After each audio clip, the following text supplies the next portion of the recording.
The smell of my husband's cologne on my sister's scarf was the first crack in my world. It was a crisp citrus scent I'd bought him for his birthday, one I'd grown to love because it smelled like home, like him. I was folding laundry in our sunlit bedroom, pulling the soft pink pashmina from the basket, when the familiar fragrance wafted up, unmistakable and entirely out of place. My hand froze mid-fold. A dozen innocent explanations rushed through my mind: a hug at a family dinner, a car ride they'd shared. But in the pit of my stomach, a cold, heavy stone settled. Logic built a bridge of excuses, but my heart, in that silent moment, already knew it was standing on broken ground. It happened unexpectedly. I was sorting through old boxes in the attic, looking for a photo album I hadn't seen in years. Dust covered everything, but the memories were sharp. Old letters, school certificates, even a tiny hand-drawn card from my youngest child. As I moved the boxes, I found an envelope that wasn't like the others. It had my name in my own handwriting, but I didn't remember writing it. Inside were documents I had filed years ago: a will, some account papers, and notes about the house. Everything was in order, just as I had planned, quietly, safely. I sat on the floor, holding the envelope. For the first time, I felt a spark of relief. The realization hit me clearly: I still had control over my life and my home. No one could take that away, not even my own children if they tried. It wasn't about revenge. It was about knowing that the quiet betrayal did not erase my years of careful planning. I had built a safety net for myself, and I still had it. I didn't want to shout. I didn't want to argue. I wrote down small steps, quietly and methodically. Organize important papers: the house deed, bank statements, retirement documents, all in one place. Set reminders, bills, and it happened quietly, just as I expected. One afternoon, my eldest daughter called. Her tone was polite, a little forced. "Ummy, we wanted to check about the house," she said. I listened carefully. Not a hint of anger, not a plea. I replied calmly: "The house is secure. The accounts are managed. Everything is in order." She hesitated.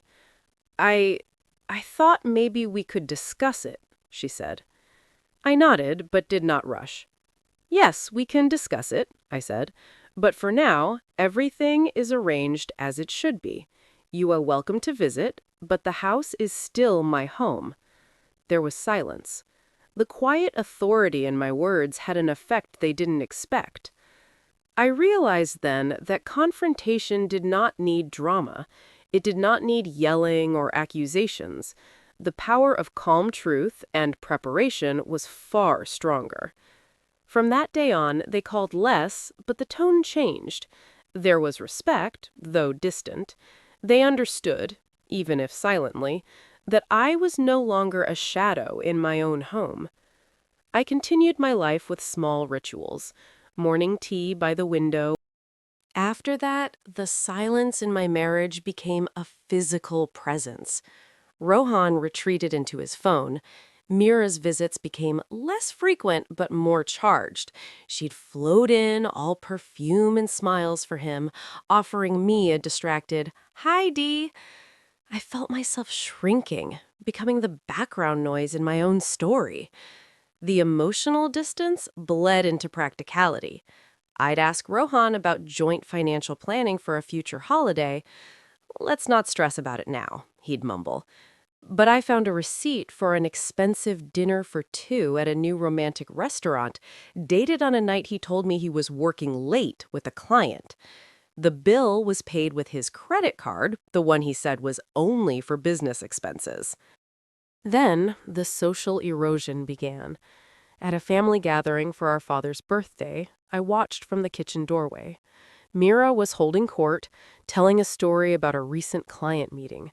Rohan stood beside her, his hand resting casually on the back of her chair, leaning in to laugh. It was the way he used to stand with me. My aunt caught my eye from across the room, her expression a mixture of pity and discomfort. She quickly looked away. The message was clear. Others saw it too. I was being publicly, gently replaced, and everyone was too polite to say a word. The truth, as it often does, came from carelessness. Rohan had rushed out for a morning site visit, leaving his old laptop open on the kitchen counter. A notification popped up, a messaging preview on a messaging app I didn't recognize he used. It was from Mira. The preview read, "Last night was perfect. Can't wait for Saturday. This time, let's go somewhere we won't run into anyone she knows." The world narrowed to that glowing line of text. My hands were ice. I shouldn't have. But the door to the truth was hanging open. I clicked. The chat history was a devastating timeline of my own oblivion. Pet names, plans, photos of them together. A selfie in a car I didn't recognize, smiling like conspirators. Discussions about me. Mira wrote, "She's so clueless, it's almost sad." Rohan replied, "I know, just be patient. We need to be smart about the house." The two pillars of my life weren't just having an affair. They were in partnership, and I was the obstacle they were calmly, cruelly planning to remove. I didn't scream. I didn't throw anything. I took a deep, shuddering breath and then another. I took photos of everything on the screen with my phone. Then I carefully closed the laptop. The woman who was heartbroken was locked away. In her place stood someone else, a strategist. My first call was to my father. I didn't give him details, only that my marriage was in serious, irreparable trouble, and I needed his support. His voice, firm and steady, was my anchor. "Come home, Beta," he said. "We'll figure it out." Next, I quietly contacted a lawyer recommended by a trusted, discreet friend. I met her in a neutral cafe. I showed her the photos. Her calm professionalism was a balm. "We need to secure your financial position first," she advised, "before he realizes you know." The quiet mission began. I gathered every document, our marriage certificate, property papers for the house we'd bought together, bank statements, investment portfolios. I opened a new, private bank account and began redirecting small, untraceable portions of my own income. I documented everything: dates, times, the receipt, the messages. This was no longer about saving a marriage or winning back a sister. It was about salvaging the woman they'd tried to erase. The confrontation was triggered by my own move. I told Rohan I was going to spend a week with my father as he'd been unwell. I wanted to see his reaction. As I was packing, he came into the bedroom, looking relieved, not concerned. "Take all the time you need," he said, a little too eagerly. "Mira said she might pop over to keep me company, help with some files." That was my cue. I stopped zipping my suitcase and turned to face him. "That's convenient," I said, my voice eerily calm. "She can help you plan how to get me out of the house, too. Or should I just leave the deed on the kitchen counter for you both?" He went perfectly still, the color draining from his face. "What are you talking about?" "I'm talking about the restaurant receipts, Rohan, the bracelet, the chat on your laptop where you both discuss how clueless I am." I took a step forward. "My lawyer has all of it. So does my father. Here's what's going to happen. We will go to mediation. You will buy out my share of the house at the current market value, which my lawyer has already had appraised. We will divide our assets fairly, cleanly. Or," I paused, holding his stunned gaze, "we can do this through courts, and I will have no choice but to share the full story and all the evidence with both your family and the partners at your firm. The choice is yours." He stared at me, his mouth slightly open. He was looking at a stranger, a calm, formidable woman who had dismantled his secret world without raising her voice. The guilt in his eyes was quickly overshadowed by panic, then a grudging, fearful respect. He expected tears, hysterics, a messy, emotional scene. He was presented with a flawless, airtight business proposal. The mediation was swift.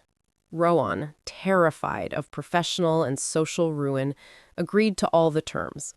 I received a full, fair settlement and moved into a bright apartment of my own. The silence there is mine. It is not the silence of neglect, but of peace. I sent Mura one final message. I know everything. Do not contact me ever again.